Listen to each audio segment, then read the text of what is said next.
عليكم ورحمة الله وبركاته.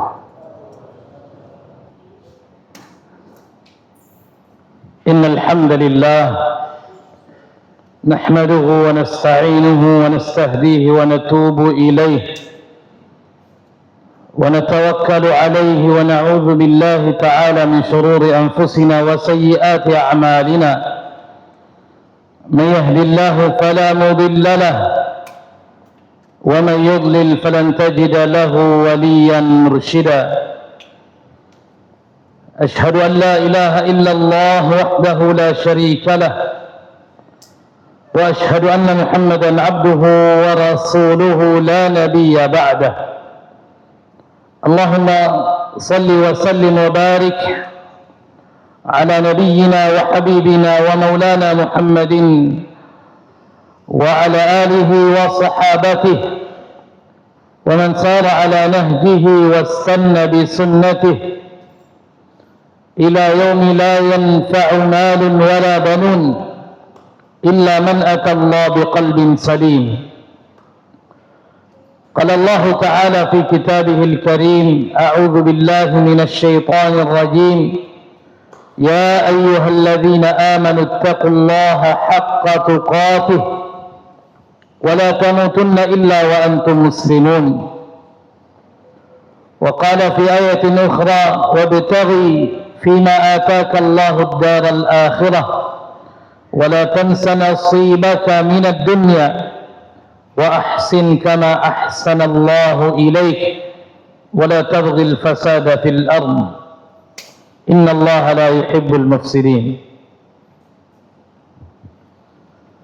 أما بعد فيا عباد الله، فإني أوصي نفسي وإياكم جميعا بتقوى الله فقد فاز المتقون، وأحثكم على طاعته وطاعة رسوله لعلكم تفلحون. Ma'asyiral muslimin, sidang jamaah Jumat yang mudah-mudahan Allah Subhanahu wa taala senantiasa memuliakan, merahmati, memberkahi dan melindungi kita semua.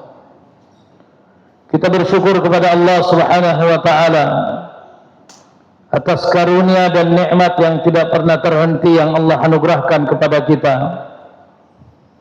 Nikmatul iman, nikmat keislaman, nikmat hidayah, petunjuk dari Allah Subhanahu wa taala adalah merupakan kenikmatan-kenikmatan yang besar yang wajib untuk kita syukuri.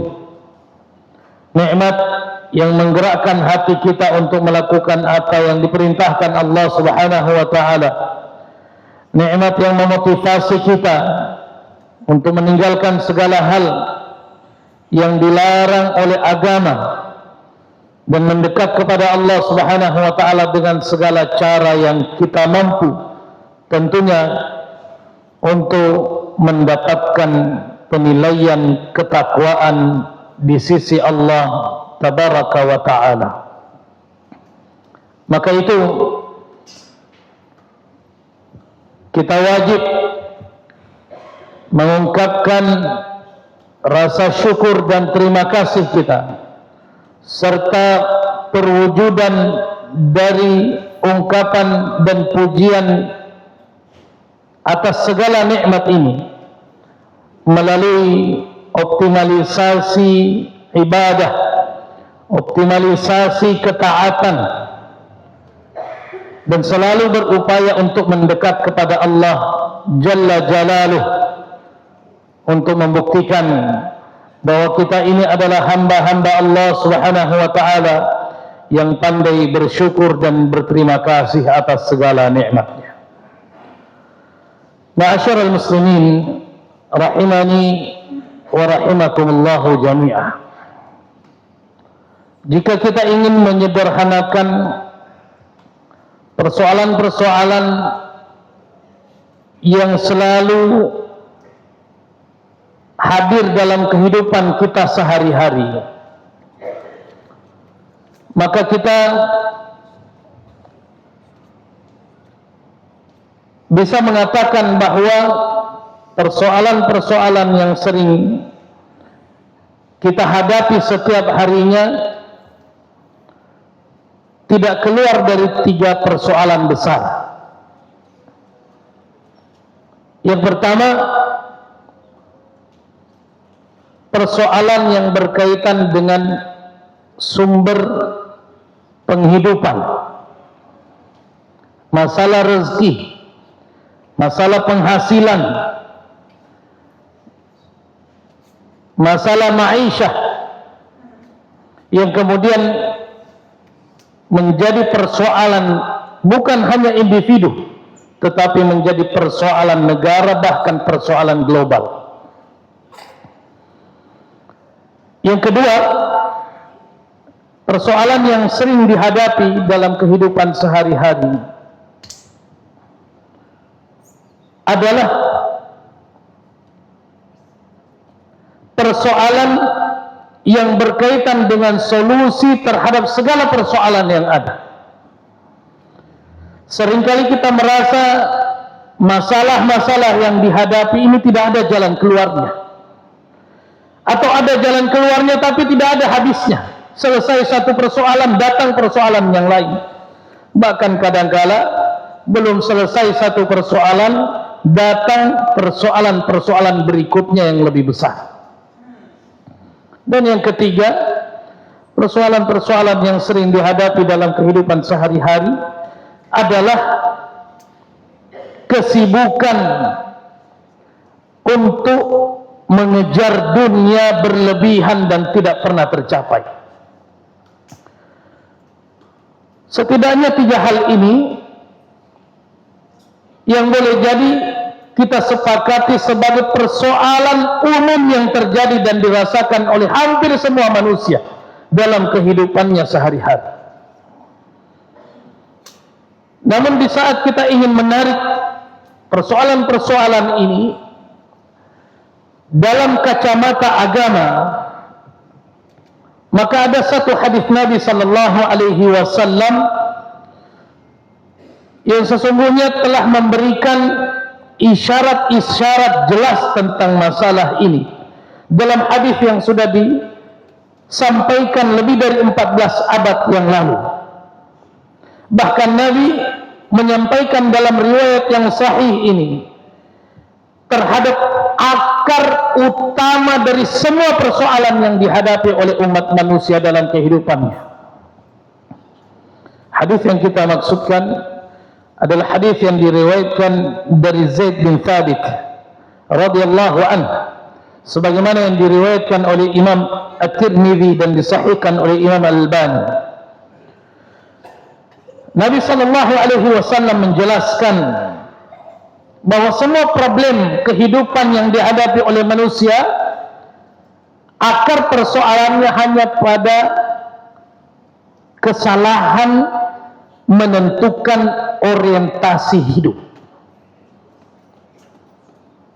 Mungkin kita menganggap ini adalah persoalan yang sepele, tetapi Nabi sallallahu alaihi wasallam mengingatkan kepada kita bahwa kesalahan di dalam memilih orientasi kehidupan ini bisa menyebabkan persoalan-persoalan besar yang tadi kita sampaikan di awal.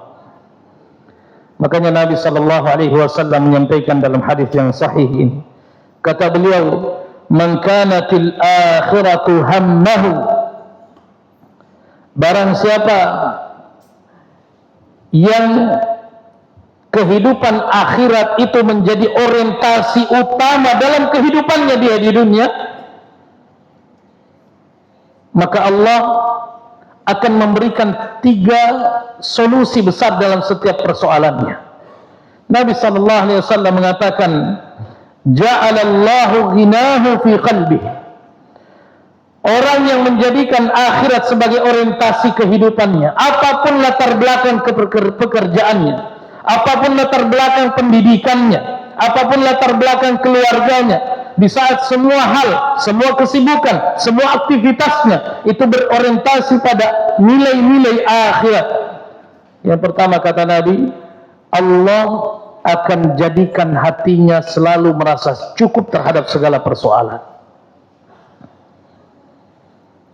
Allah akan jadikan hatinya kaya terhadap apa yang sudah ditetapkan Allah untuknya. Yang kedua, kata Nabi sallallahu alaihi wasallam, wa jama'a lahu syamlahu, dan Allah akan himpun semua urusannya. Allah akan ambil alih semua persoalan kehidupannya, semua masalahnya, segala persoalannya, semua problem kehidupannya, Allah yang menanganinya langsung. Allah urusi semua urusannya. Allah himpun semua persoalan kehidupannya dan diurus oleh Allah secara langsung. Dan yang ketiga, kata Nabi sallallahu alaihi wasallam, wa atathu dunya wa hiya raghimah, dan Allah akan jadikan dunia datang kepada dia secara hina. Lalu Nabi menjelaskan dalam lanjutan hadis yang mulia ini, kebalikan dari apa yang disampaikan oleh Nabi pada potongan yang pertama tadi. Kata Nabi sallallahu alaihi wasallam, wa man kanatid dunya hammahu, tetapi barang siapa yang menjadikan dunia ini sebagai orientasi utama dalam kehidupan dia, apa yang akan mereka dapatkan? Nabi sallallahu alaihi wasallam menjelaskan dengan poin-poin yang cukup jelas. Kata Nabi sallallahu alaihi wasallam, ja'alallahu faqrahu fi 'ainaihi, orang yang kesibukannya, aktivitasnya, amalannya, ucapan dan perbuatannya, orientasi dasarnya adalah orientasi dunia, keinginan dasarnya, tujuan utamanya adalah mendapatkan dunia, maka yang pertama kata Nabi sallallahu alaihi wasallam, Allah akan buat mereka selalu dihantui dengan kefakiran. Semakin dia berbuat, semakin dia ditakut-takuti dengan kefakiran. Semakin dia beraktivitas, semakin kefakiran itu selalu menghantui di depan matanya. Lalu Nabi melanjutkan, wa farraqa alaihi syamlahu, Allah akan buat urusannya tercerai-berai. Setiap kali ada persoalan, dia tidak menemukan solusinya.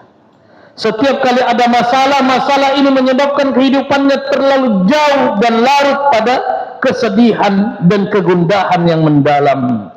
Kemudian Nabi melanjutkan yang ketiga, walam ya'tihi minad dunya illa ma qad qaddara lahu, dan tidaklah dia mendapatkan bahagian dunia kecuali apa yang sudah ditetapkan. Dia mengejar dari segala arah, tapi dia hanya mendapatkan sesuai dengan ketetapan Allah tabaraka wa ta'ala. Ikhwatal iman rahimani wa rahimakumullah, jika kita ingin tadabburi hadis yang mulia ini, maka seharusnya kita belajar dan menyadari bahwa memang persoalan terbesar kita dalam kehidupan kita sehari-hari, yang kemudian mengakibatkan persoalan ini melahirkan kesulitan ekonomi, persoalan ini melahirkan masalah-masalah yang tidak pernah selesai, bahkan persoalan ini menyibukkan kita kepada kesibukan-kesibukan yang hampir-hampir tidak ada ujung pangkalnya. Maka kita mesti menyadari bahwa akar dari semua persoalan ini adalah orientasi kita yang tidak tepat, orientasi kehidupan kita yang tidak tepat. Selalu saja yang menjadi prioritas di dalam hati kita, di setiap kali kita ingin melakukan amalan, perbuatan, tindakan, memulai usaha, memulai pendidikan, memulai keluarga, bahkan memulai segala hal, selalu saja diawali dengan keinginan untuk dapat dunia. Sehingga orientasi yang salah ini menyebabkan kita terlalu jauh tenggelam terhadap persoalan-persoalan dunia yang tidak ada ujungnya. Makanya orang yang beriman tidak hanya menjadikan akhirat sebagai orientasinya ketika dia ingin beribadah, tetapi ketika ingin melakukan segala hal, bahkan rencana-rencananya, niatan-niatannya, itu semua didasari keinginannya untuk mendapatkan kemuliaan Allah nanti di negeri akhirat. Makanya Nabi mengajarkan bagi orang-orang yang ingin beriman kepada Allah satu doa yang luar biasa, yang mana doa ini seharusnya dibaca setiap kali kita ingin tergoda dengan dunia, setiap kali kita ingin terpedaya dengan kemegahan dunia. Baca doa ini. Nabi SAW mengajarkan, innal aisha aishal akhirah, Allahumma innal aisha aishal akhirah. Ya Allah, tidak ada kehidupan yang saya dambakan kecuali kehidupan akhirat. Setiap kali dunia ini menawarkan kemegahan, baca doa ini. Kenapa? Karena kata para ulama, dunia ini ketika kita berniat lalu kemudian terpedaya untuk membuka satu pintu kenikmatannya, maka dunia akan membuka pintu-pintu kenikmatan yang lain yang semakin menggoda kita untuk terlalu jauh masuk ke dalam kenikmatan itu, sehingga kita lupa untuk menargetkan dan berorientasi kehidupan kita untuk berorientasikan pada nilai-nilai akhirat. Padahal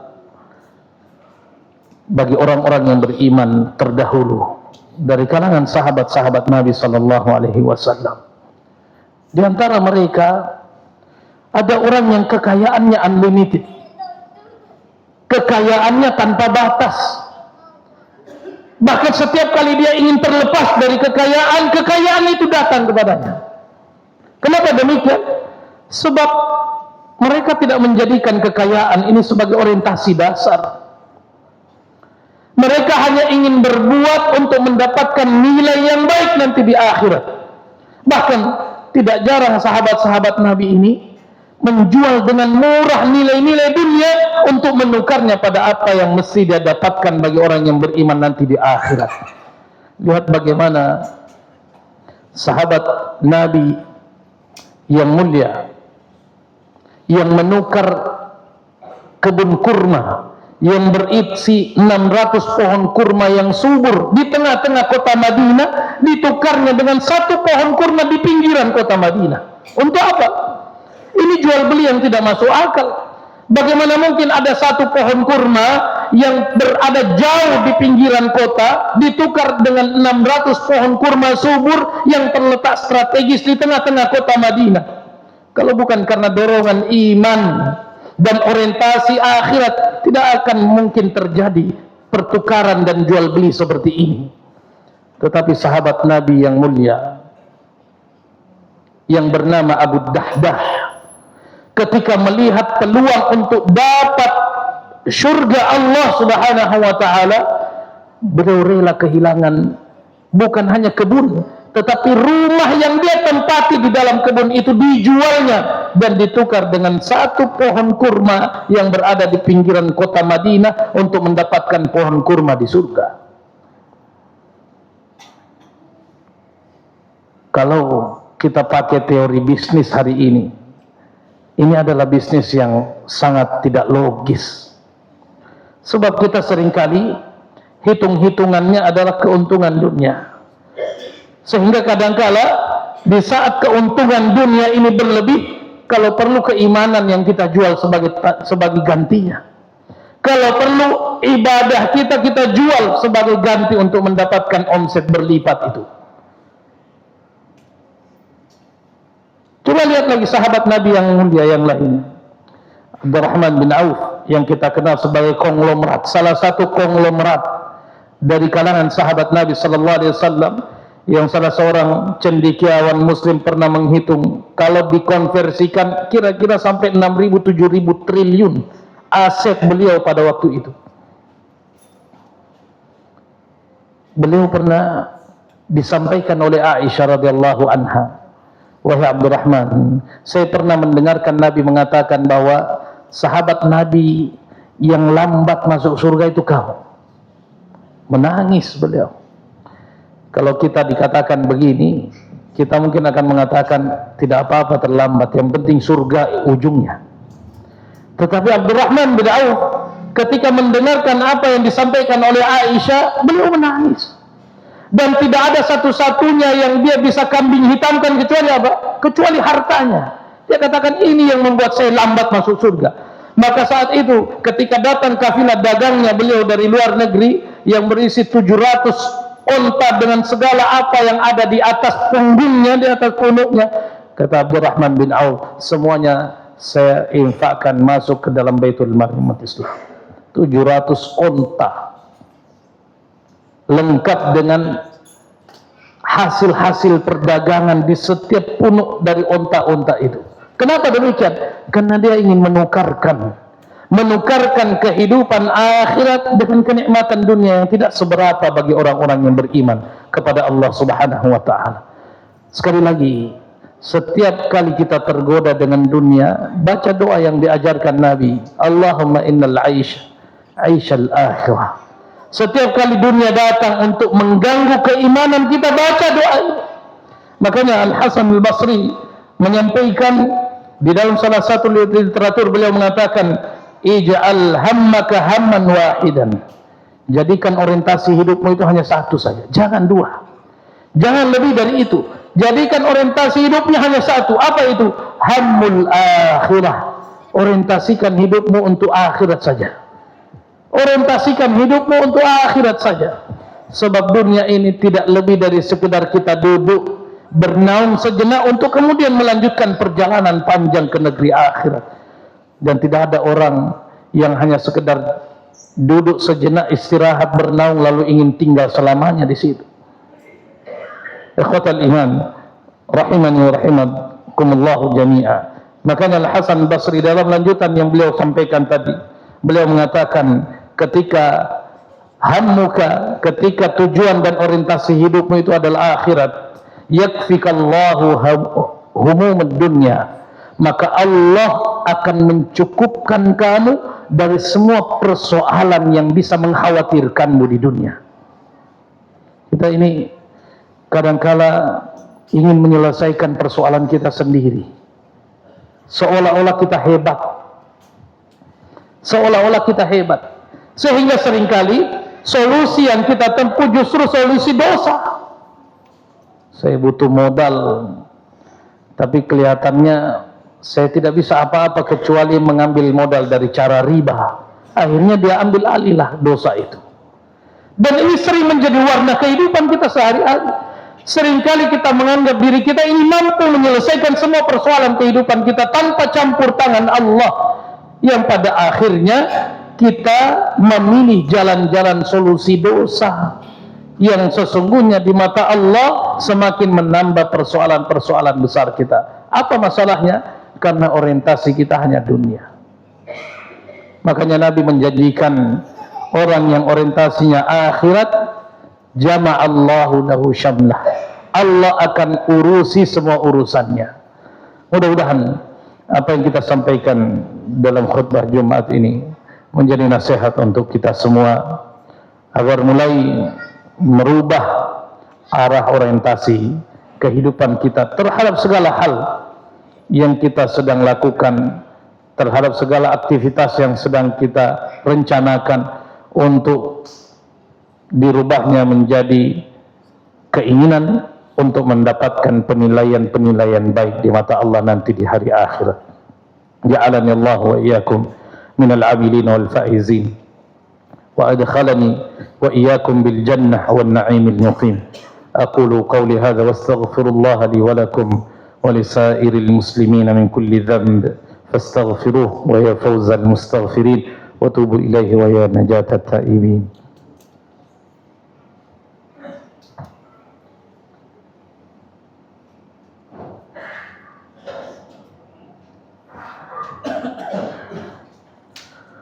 Alhamdulillah Rabbil Alamin, thumma salatu wassalamu ala rasulihil karim wa ala alihi wa sahabatihi ajma'in. Amma ba'du, fa ya ibadallah, ittaqullaha rabbakum alladhi antum bihi mu'minun, wattaqu yawman turja'una fihi ila Allah, ثم توفى كل نفس ما كسبت وهم لا يظلمون. معاشر المسلمين rahimani wa rahimakumullah. Itulah tadi pada khutbah Jumat pertama perenungan dan tadabbur kita pada Jumat Mubarakah ini. Sekali lagi mudah-mudahan menjadi motivasi dan nasihat untuk diri kami pribadi sebagai khatib dan juga kepada para jamaah sekalian yang mendengarkan nasihat ini. Kita mesti memprioritaskan kehidupan akhirat untuk merencanakan perjalanan kehidupan yang abadi ini sesuai dengan apa yang diharapkan oleh orang-orang yang beriman kepada Allah. Karena sesungguhnya kemenangan dan kesuksesan yang hakiki itu di saat kita dimasukkan ke dalam surga dan dihindarkan dari neraka. Faman zuhziha 'anil nar wa udkhilal jannata faqad faz. Faman zuhziha 'anil nar, siapa yang diselamatkan dari neraka, wa udkhilal jannah, dan dimasukkan surga, faqad faz, maka itu adalah kesuksesan yang hakiki. Itu adalah kemenangan yang sejati. Dan kita mesti menyadari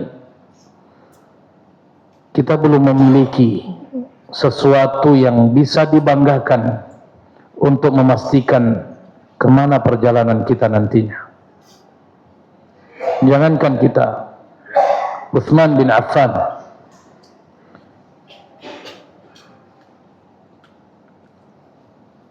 ketika melewati sebuah kuburan, beliau menangis. Bahkan di dalam sebuah athar dikatakan sampai jenggotnya basah karena air mata di setiap kali melewati kuburan. Lalu beliau menyampaikan, kalau seandainya nanti saya dihadapkan oleh Allah di persimpangan jalan di akhirat antara surga dan neraka, lalu saya tidak tahu kemana Allah akan membawa saya di antara persimpangan jalan ini, maka kata beliau, saat itu saya akan berharap supaya saya menjadi debu saja yang tidak ada nilainya, agar saya bisa menenangkan diri untuk tidak terjerumus pada neraka. Kalau sekali Utsman bin Affan yang semasa hidupnya sudah dijamin oleh Nabi mendapatkan surga Allah Subhanahu wa taala, masih ada kekhawatiran di dalam hatinya tentang kemana dia akan ditempatkan oleh Allah nantinya di persimpangan antara surga dan neraka. Lalu bagaimana dengan kita? Belum ada satupun yang bisa menjamin diri kita ini akan mendapatkan apa nanti di akhirat. Bahkan belum ada satu amalan pun yang bisa kita andalkan, kita banggakan di hadapan Allah. Sehingga jalan satu-satunya adalah melakukan perombakan terhadap orientasi kehidupan kita, agar kehidupan kita ini setiap incinya mesti berorientasi akhirat. Dan mudah-mudahan kita bisa saling mengingatkan, saling membantu, dan saling mendukung untuk sama-sama bergandengan tangan menuju keberkahan dan kemuliaan dari Allah Subhanahu wa taala. Akhirnya kita berdoa kepada Allah memanfaatkan waktu-waktu mustajab di hari Jumat ini, mendoakan diri, mendoakan orang lain, mendoakan bangsa dan negara kita ini, mendoakan seluruh umat Islam untuk mendapatkan kehidupan yang baik, mendapatkan kesempatan untuk selalu meningkatkan iman, dan pada akhirnya mendapatkan puncak kemuliaan tertinggi, melihat wajah Allah Subhanahu wa taala nanti di dalam surga Allahnya. Allahumma inna nas'aluka bi annana nashhadu bi annaka antallah la ilaha illa ant al-ahadus samad alladhi lam yalid wa lam yulad wa lam yakul lahu kufuwan ahad. Allahumma inna nas'aluka bi asma'ikal husna wa sifatikal ula. Allahumma inna nas'aluka bi ismikal a'zam alladhi idza du'ita bihi ajabt wa idza su'ilta bi a'taita ya mujibas sa'ilin ya arhamar rahimin. Allahumma ighfir lil muslimina wal muslimat wal mu'minina wal mu'minat al ahya'i minhum wal amwat إنك سميع قريب مجيب الدعوات وقاضي الحاجات. اللهم أرنا الحق حقا وارزقنا اتباعه، وأرنا الباطل باطلا وارزقنا اجتنابه. ربنا أفرغ علينا صبرا وثبت أقدامنا وانصرنا على القوم الكافرين. يا مقلب القلوب ثبت قلوبنا على دينك، ويا مصرف القلوب صرف قلوبنا على طاعتك. اللهم اصلح لنا ديننا الذي هو عصمة أمرنا، واصلح لنا دنيانا التي فيها معاشنا، واصلح لنا آخرتنا التي فيها معادنا، واجعل الحياة زيادة لنا في كل خير، واجعل الموت راحة لنا من كل شر. ربنا آتنا في الدنيا حسنة وفي الآخرة حسنة وقنا عذاب النار. وصلى الله وسلم على نبينا محمد، وآخر دعوانا أن الحمد لله رب العالمين. هدانا الله وإياكم أجمعين، والسلام عليكم ورحمة الله وبركاته. أقيم الصلاة.